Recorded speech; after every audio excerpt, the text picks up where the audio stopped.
Hello, I'm Pamela Davis. Welcome to episode 78 of the Well Done Life podcast.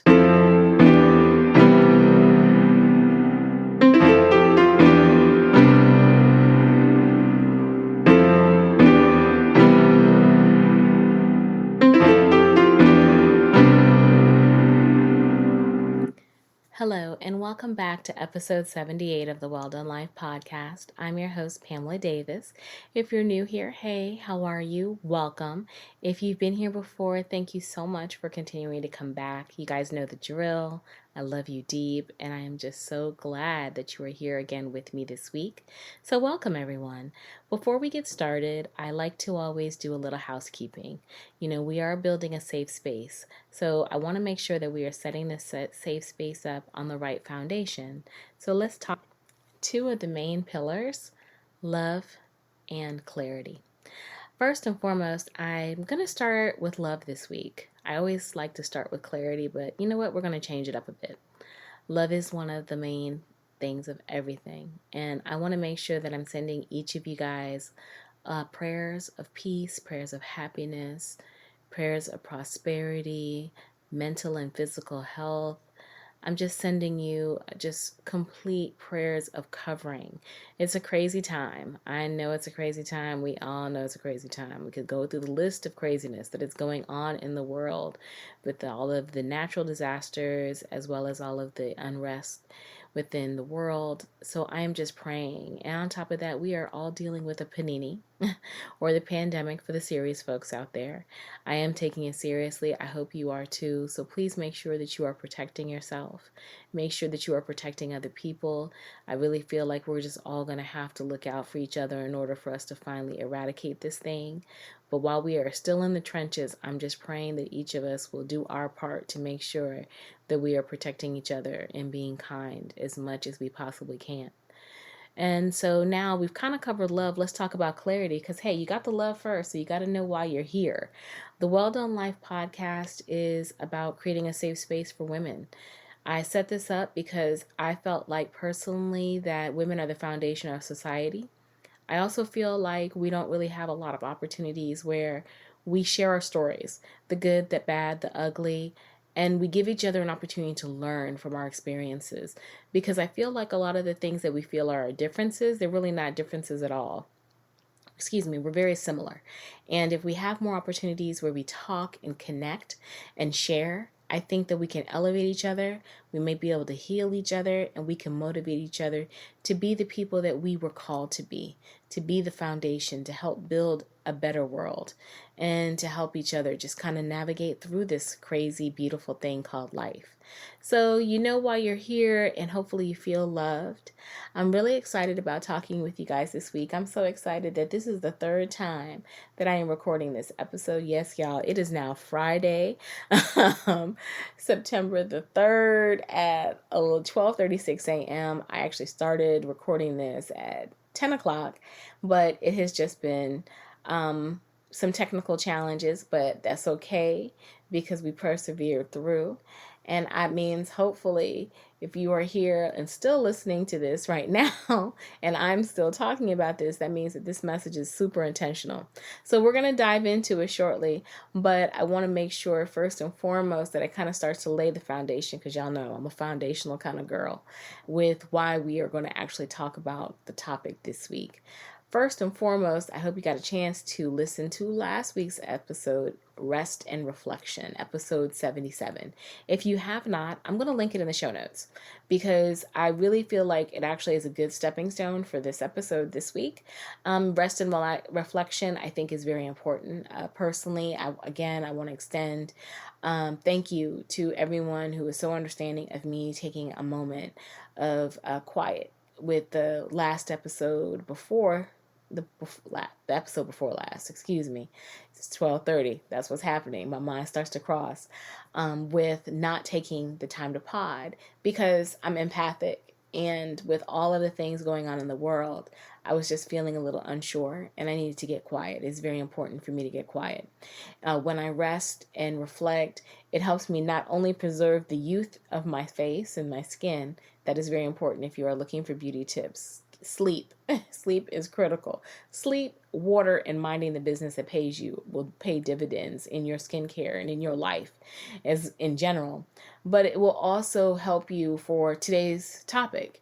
It will help you because you will probably be able to be quiet enough that you can receive the words from God, the words from the universe that are going to help you elevate to your next level. And because, believe it or not, we are all, many of us, in a season of preparation. And I wanted to talk about it this week because I'm going to be honest, I'm in a season of preparation. I've known it for a little while on a personal level, and I definitely can see it on a professional level. But it was funny, last weekend I wound up having a conversation with my little sister on way to take her to work. And I discovered she's feeling the exact same way that I am. And I was like, oh, yeah, that means definitely that's all the signs we need to remind us that we are in preparation mode because there's about to be a change in our lives. And again, it's not saying anything bad. It's just about being able to be prepared. Really, that's ultimately what it is. And I've been here before, and I'm sure many of you are in the same position because the world is changing. So with the world changing, our lives are naturally going to change. So I thought it would be really good to take this time to talk about being in a season of preparation, because preparation can appear to be many different things for people. So of course, especially since we're going to be talking about being able to rest and reflect and be still enough to receive the signs and the wonders from the universe. And you guys know I love to, like I said, be foundational. I wanted to make sure that I started this episode off with a good definition. I know you probably thought I was going to look at signs, the numbers. I didn't feel led to do that for this episode, but I definitely would pay attention to that. But for this episode, I said, no, I think I can kind of talk through it just from the standpoint of preparation. So the foundation, the definition of preparation, according to my favorite dictionary, Merriam-Webster, is that one, it is a noun. And the definition, there are several, but the first one is the action or process of making something ready for use or service, or of getting ready for some occasion, a test or duty. The second definition is a state of being prepared. The third definition is a preparatory act or measure. The fourth definition is something that is prepared. An example that they specifically gave is a medicinal substance made ready for use. So it's funny, by saying made ready for use, that's a really great analogy of, to me, being in the season of preparation, because you are getting ready to be used. And this may come off a little preachy, but you know what? God is in the center of everything. And the universe and God and your ancestors are always in the center of everything that you will do as you are trying to move into the journey of your next level, and that you are getting ready to be used. So it's a good way to look at it. So now we know what exactly it is to be in preparation, or the proper definition. Now, it kind of first, let's relate it back to, like I said, last week's episode. So episode 77, rest and reflection. Like I mentioned, it is great for your skincare and your health, but it is also a great opportunity for you to get quiet in order for you to be able to receive the words of God and the universe and your ancestors and all the souls that speak into you. Because if you think about it, think back to when there was no pandemic. Think about how you were living your life back then. Many of us, I know myself included, we were constantly on the go, constantly working, constantly doing things. And there's nothing wrong with any of that. That's life. We expect to be in movement, in motion constantly. But one thing that happens when you are in that time, it is you become distracted. And when you are distracted, it is very difficult in order for you to receive the messages that your ancestors, God, the universe, are trying to tell you about what you're trying to accomplish. And so many times when you're not able to receive it because you are distracted, I know for myself, I have found that I have leaned on my own devices and own thoughts in many instances in these seasons of preparation, because you get the pull. You know when something's coming. I think we all do. It's just a matter of whether you listen to it or you ignore it. And when you're very distracted, a lot of times the easiest thing is to ignore it, because it's like it's not pressing right now. It's not something that's happening at this particular moment that's making me have to focus on it, so I can put it to the side. Or if it is something that sparks an emotion in you, a lot of times it sparks fear, because you start to see things in a way that you just are like, how is this possible? What am I going to do? And you lean into yourself and you can hold yourself back. So I wanted to kind of, like I said, begin it that way because, like I mentioned, I'm in a season. I'm sure many of us are in a season of preparation, and I've been here before. And the last time I was in this season, it was a much different time. Definitely a much different time. It's about 13, 14 years ago. Not that I haven't been in seasons for preparations for other things since that time, but that was one of the most major ones that had happened in my life, because that was the time when I was being prepared to become a caregiver to my mother. That was the time when I was being prepared for the loss of my father, because yes, God and my ancestors and the universe, they gave me knowledge to know that it was coming. And let me preface it by saying it was not like I got a dream one day and all of a sudden the next day it was like it was over. No. That's not how, in most instances, because I don't want to make that general statement, that's not how it works. That's not how in most instances preparation truly does not work, especially when you are being prepared for something like that.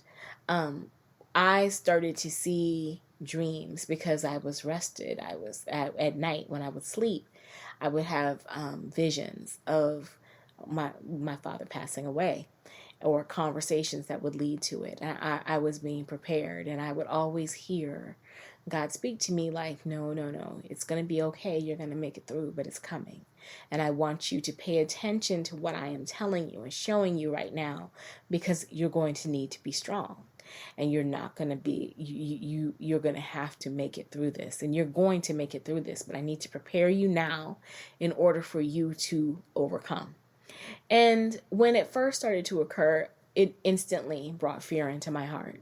I mean, that's natural. I'm sure anytime anyone goes through anything like that, or a season of preparation, and you're hearing something you don't want to hear, you get afraid. And of course you try to, like, push it down, don't talk about it, whatever. But the problem is, a lot of times you can do that, but it's going to come right back. Because it's not about you suppressing it or hiding it. It's about you acknowledging that this is something that you are being gifted to see. And yes, it is a gifting.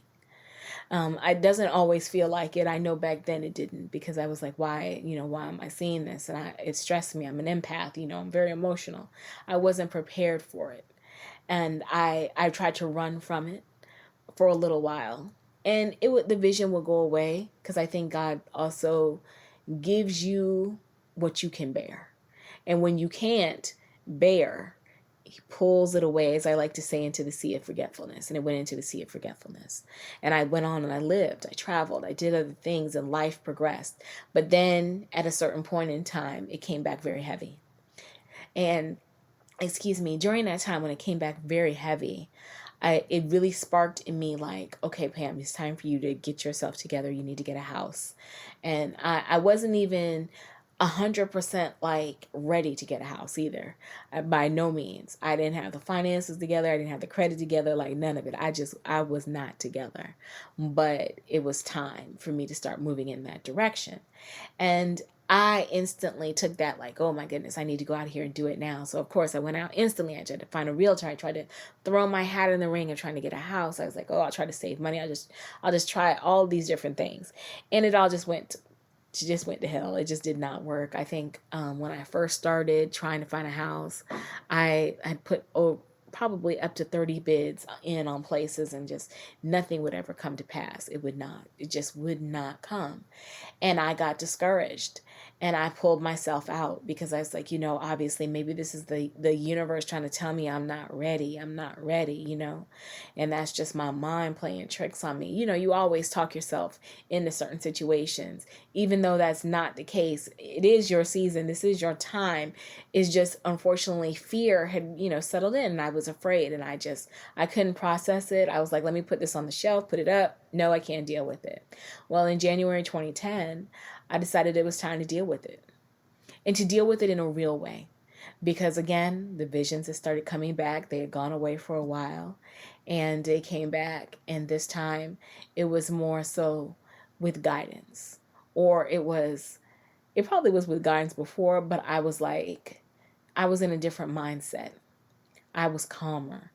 I made the decision that instead of trying to run from this, I was going to face it head on. And I made that decision that, nope, I'm going to go through. So I went through. And let me tell you, in a matter of a year, it all just worked out. I mean, like I said, I wasn't prepared. I didn't have the money, but in a matter of a year, I could get the money. I could get the credit, and I could get the house. And heck, it was so funny how I got my house, and I'm just so grateful for my home. And I don't share the full story of it all, because not that I'm ashamed of it. I have nothing to be ashamed of. It's just it makes me so emotional, because God was so gracious to me in that moment. And God gave me so much love and support. I knew God was real. Like, if I had ever questioned in my mind that God was real, God showed me in that time, in that year, that God was real, and that if I surrendered and trusted Him, everything I desired would come to pass, even when I didn't believe it could. And see, when you are in that season of preparation, that's the pivotal moment. The moment when you finally realize that it's going to be okay. That's the moment that you're going to get to your next level. Because, and I apologize if my voice is cracking, I get a little emotional when I talk about it, because it's that real for me. Because it happened so quick. Like I said, in 12 months, I could do what, and it didn't even take 12 months. Let me not even make it out that long. I literally, from January to May, I could do in 5 months what I couldn't do in 2 years back then, because it was my ordained time in my season of preparation. Because I didn't fight against it, I went with it. And that was the game changer for me. Because like I said, literally in that year, I found a house. And honey, I didn't even want this house. I wouldn't even go look at it at first. The house I'm in, I wouldn't even look at it. Because I didn't have enough faith. I was looking for places, and I had gotten pre-approved and all those great things, but I was really, being very conservative. I was playing everything extremely close to the vest. I was like, I am not going to sit up in here and eat beanie weenies and ramen for the rest of my life. I want to make sure that I get a house within this amount so I can have this kind of life and still buy shoes and do what I need to do. And I told my realtor, this is my plan. I wasn't like letting her tell me what I should get. No, I was telling her what I'm going to get. And I was looking at house after house after house. And I wasn't finding what I was looking for, because I had champagne taste on a beer budget. And she was trying to work with me. And so I was just like, okay, we're just going to make this work. And I was seeing different places and putting bids in places. And unfortunately, the bids will fall through. It wasn't because of financing or anything like that. It was just Other people would come in, offer more money. I was like, no, I didn't offer no more money. No, this is where I'm at. No, I would go in a place and look at it and be like, no, walk right out. I was like, no, this isn't it. And then one day we started coming to the subdivision I live in now, because there were a few places at the time that were open. And she was like, I think this probably would be a good area for you. You know, it's a little bit further out than where you want, but I think you'll like it. So long story short, I wound up seeing a couple of different places here. And I had been here, I was here like 2 times before I would actually see the house I'm in, because she had told me about my house every time. But I was like, no, girl. It was like, I think $10,000 over my price limit. And I was like, no, I'm not doing that. No. And she was like, you need to go see it. No. She's like, I really want you to see it. I really think this might be your house. I was like, no. And it's funny because things kept coming up to block it. Like the first time when she finally talked me into seeing it, it was the person who owned the house at the time wasn't home. So she didn't have a key, so there was no home. Nobody there. No realtor could be connected to see the house, so it didn't work out. Second time we went, unfortunately, the gentleman didn't leave the key in the lockbox, so couldn't get in the house. So I was like, look, this is the Lord. The Lord is like, this is not for me. We're just going to move on.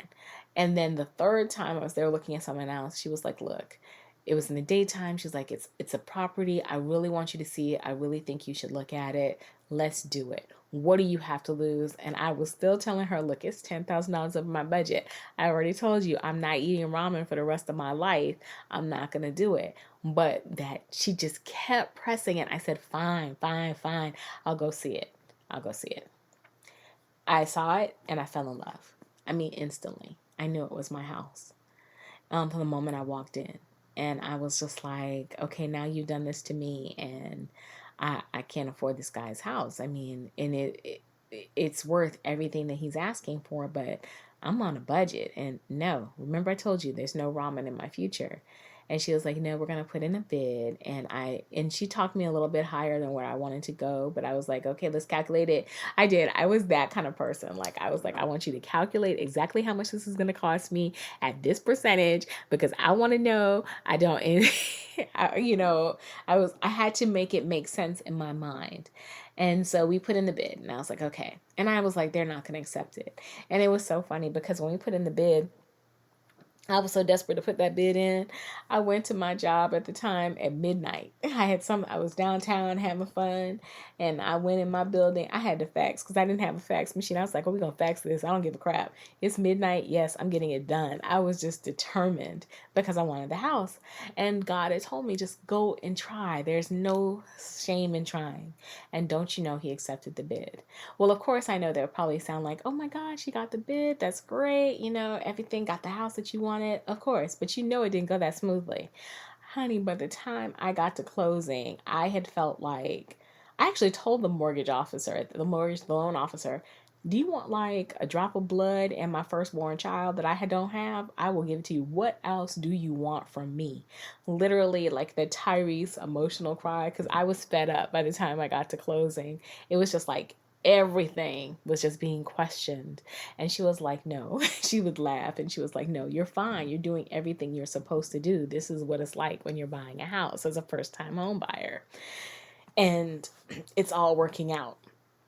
And every little challenge, because like I said, there were challenges, not just there. I mean, even challenges to the point where people would have to come in and intercede to help me. And like I said, I'm very grateful for the blessings that were bestowed upon me to allow this moment to occur with my home. And people were put in position to help me when I couldn't help myself, because it was like there was no way that this wasn't going to happen. And so that when it all came to pass, I can clearly tell you it was God that made it happen. To God, to the point where the realtors for my home each kicked in a portion of their commission, because they knew that this house was mine. And even the gentleman's realtor, she told me the reason that I was so open to making sure you had this house is because my sister is like your sister. She has a disability as well. And she lived with me for many years. And I see your heart. And I know that you are trying to do the right thing for your family. And so she gave that to me. And so I say all that to say not to get choked up, because like I said, I get choked up about it. And there's so much more I could tell you, but I just can't, or I'll be bawling maybe another time. But I say all that to tell you that when you are in that season, a preparation, and it is your time, you are going to go through challenges. It is not going to be an easy journey. But just know that God will align people and situations in your life to help you overcome any challenge that you were going to face, because it's going to be fraught with challenges. The goal is to make sure that you understand all you have to do is surrender. If you surrender to it and know and believe and intentionally act with the thought that the resources that you need, the assistance that you need, will be provided for you in that season, it'll come to pass. And that's a critical thing to remember when you're in a season of preparation. Because a lot of times when you're in a season of preparation, again, like I said, you're only focusing on the work. You're only focusing on the stress sometimes. You're not focusing on the fact that if you are put in this season, it's your time. And absolutely nothing can stop your time. And it's hard to remember that because, again, like I said, you're going through it. You're in the battle. I mean, I can tell you countless times I was like, oh, no, this is not going to work. Or the tears and the stress. But when it came to pass, it came to pass. There was nothing that could stop it. It was my time. And you see how fast it happened. It didn't take forever. It was literally going from 2 years of me trying and giving up and saying I'm going to sit on the sideline to me finally making the decision to surrender to what was coming and the season that I was in. It took 5 months, literally 5 months. I'm telling you, from January till May to get it all done. And I'm talking about finding it, financing it, moving into it, all happened in that span of time. Because it was for me, and I didn't fight against what was for me.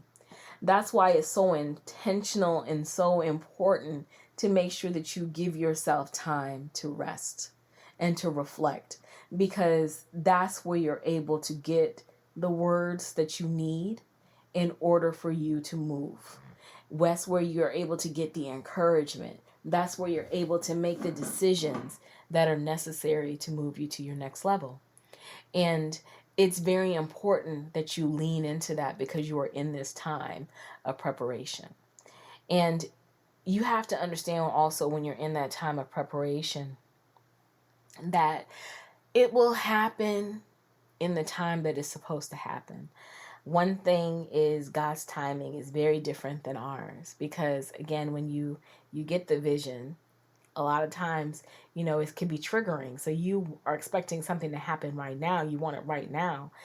It doesn't work that way. I always like to say God has an extremely strong sense of humor, and he is late, but he's right on time. So you have to be able to surrender to that. And that's hard because many of us as women, we are strong women, we are focused women, we are determined women, we are impatient. We want it right now. And to be able to surrender is very difficult, especially in times where that there's something coming that may hurt you. Because like I said, in the matter of 5 months, I was able to get a house. And I'm very fortunate that my dad got a chance to see me buy this house. He talked to me on the day to get this house because, honey, that was a drama in itself. I was working on the day to closing. I got lost on my way to closing. I was like an hour and a half late for my closing because I kept driving in a circle. I was so wound up, stressed out about getting into this closing. And I literally was talking to him on the phone, and he told me, he was like, they're going to wait for you. This is for you. He was the one who calmed me down so that I could pull myself together enough to make it to the closing. And then he got a chance to help me move in my house before he passed. And I feel like that was ordained, and he got a chance to visit and staying with it because, again, it was ordained to help him see that it was going to be okay, that everything was going to be okay, that I had a good, stable spot. I had a good, safe environment for my mom and my sister. And that last holiday that we got a chance to spend together, we spent it here at my house. And everything that needed to be said between us was said. There was no words unsaid between us. He knew exactly where I stood. I knew exactly where he stood. And he gave me words, I think about it now, that holiday, that would prepare me for my future journey, because it was like, it was time. It was like that was our goodbye.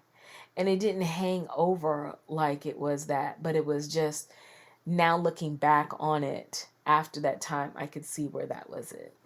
And so when it happened, did it hurt? Absolutely. Was I broken? Yes. But did it kill me? No. And that was the purpose. It was going to break me. It was going to hurt me, but it would not destroy me. And I always thank God that if I hadn't had that preparation, it would have destroyed me. And I always feel like that's the thing that we have to remember about God in the universe, in the world, that we are equipped inside of ourselves and through words and whispers and actions, when we allow ourselves to get quiet, to achieve anything that we want. We are the things that we are looking for. It's just sometimes we need that guidance and assurance to tap into it. And that's what that moment was for me. And that's why I said I know what it's like to be in that season, because that was a pivotal season for me. That season of preparation was more than just about buying a house. And it was more than just about being able to prepare myself to be a caregiver to my mom and my sister, and be able, it taught me my strength. I learned my strength in that tragedy. I learned my beauty in that tragedy. I learned who I am as a woman in that tragedy. It was all the things that he had been trying to tell me all those years about myself growing up that I just couldn't believe, not because I wasn't loved and supported, but because I allowed my own thinking, my own fears to cloud my judgment, and to be able to cloud the word in order for me to discover who I was. So that's why I said preparation can be very pivotal. It's just, again, tapping into it. And like I mentioned, I'm in a season right now. I am. And I'm not afraid on either level, because I know personally and professionally I'm going to be okay. I'm going to lean into the things that come, because I know that God will always be there. My ancestors will be there. The universe will be there, and they will guide me. But I think we're all in that same season. There's some aspect of our life that is about to change, and we all have to be prepared for it. And that's why I feel like it is so important to take this time to get quiet. Give yourself the rest and reflection that you need. Yes, we all want to go back to life before the pandemic and live and be active and travel and move. And there's nothing wrong with any of that. But learn the lesson that you have learned from sitting down.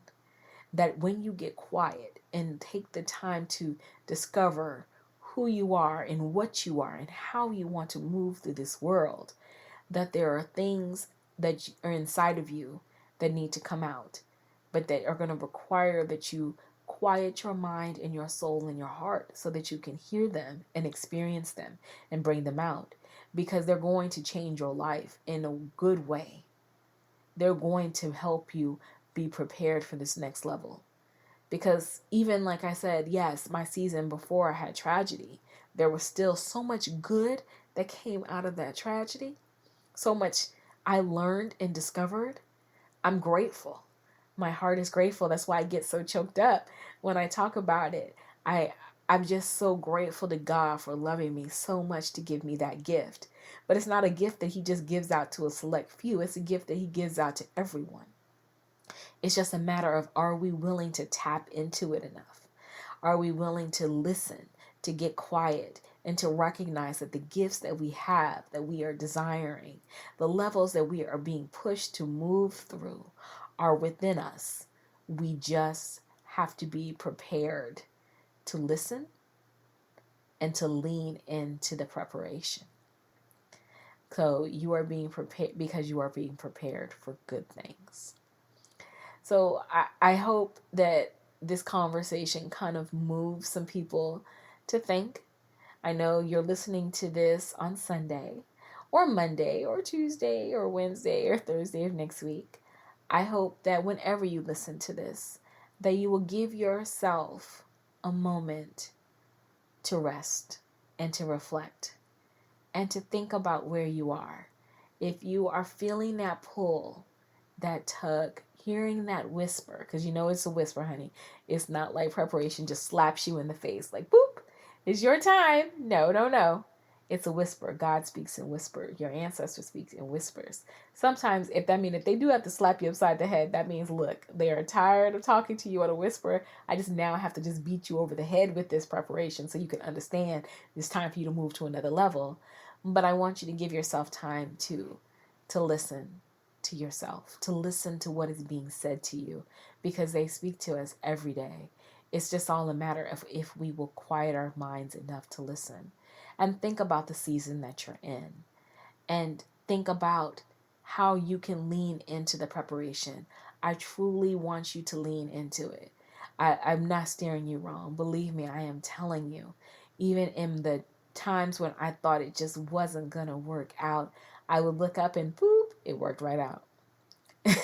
I would be amazed. And there is so much more. And hopefully one day I can tell the full story. I can only tell you that just, it really reaffirmed to me that God is real. It reaffirmed it to me so much that when I closed on my house, the first thing I did is I took those keys and came over here and prayed through this entire house.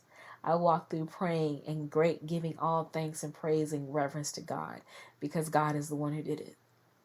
And what God puts together, nobody can put asunder. So just remember that. If God's putting you onto a level for your next preparation, if your ancestors are putting you onto a level for your next preparation, the universe is telling you this is your preparation, you're on your next level, there is absolutely nothing that can come that will break it. You just have to lean into it. You just have to not be afraid of it. And you just got to be ready and understanding that this is your time. This is your time. Don't let anyone tell you that this isn't your time. Don't let fear make you feel like this isn't your time. This is your time. So I hope that you, like I said, take a moment. Give yourself some rest and reflect. Get quiet and listen. Pay attention to what is being spoken to you. And if you need to, write it down. Process it. And lean into it. Don't be afraid. Tap into who you are, the strong, wonderful person that you are, and move forward with the knowledge that you are on the right journey and that no matter what happens, you will be okay. I am praying for you. I am believing for you. This is a magical season. This is a transformational time for us all. And I know that great things are coming. Don't be afraid. We're going to make it. We are going to make it. So thank you again for listening this week. I cannot wait to come back to you next week. I hope you all have a wonderful, restful, peaceful, magical holiday weekend, and I will talk to you soon. All of my information will be in the show notes for my socials. Please like, share, and subscribe. See, I almost forgot, but I had to throw that in there. Like, share, subscribe, and review. Give me feedback. I hope I'm learning and growing and trying to get better. And the only way I do that is by hearing from you. So thank you. Talk to you soon. Bye.